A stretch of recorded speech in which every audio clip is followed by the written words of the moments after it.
सार मा बुङो दिनै बर' थुनलाइ आफादा बोसोरफ्रोमबो बोसोरारि जथुम्मा खुङो।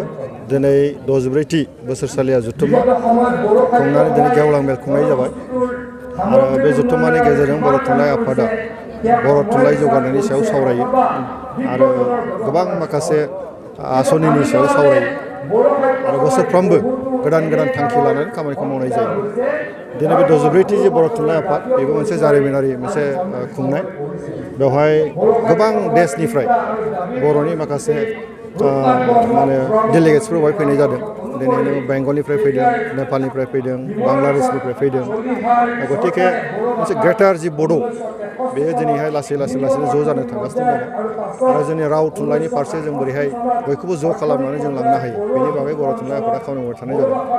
जोङो राजखान्थि फोथाराव खामानि मावनाय हिसाबै जोङो पाब्लिक रिप्रेजेन्टेटिभ हिसाबै बर' थुनलाइ आफादनि जि खामानि सरकारि भाबै जों बोरै मदद होनो हायो बेनि बागै जों जथेस्थ' सानबाय थायो। जों खालामबाय थागोन। दिनै जोंहा बिटिसि सरकार दं, प्रमद बर' बिथांनि दैदेननायाव बिटिसिनिफ्रायनो बर' थुनलाइ आफादखौ बोरै मदद होनो हायो बिनि माखासे स्किम लागासिनो दङ।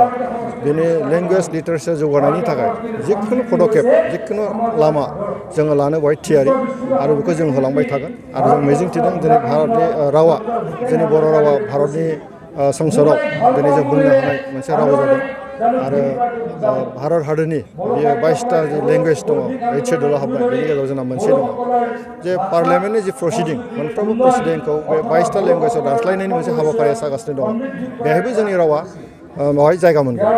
बे मोनसे गोग्गाथाव बाथ्रा। गतिके जोंहा गोबां खामानि मावनांगौ दङ।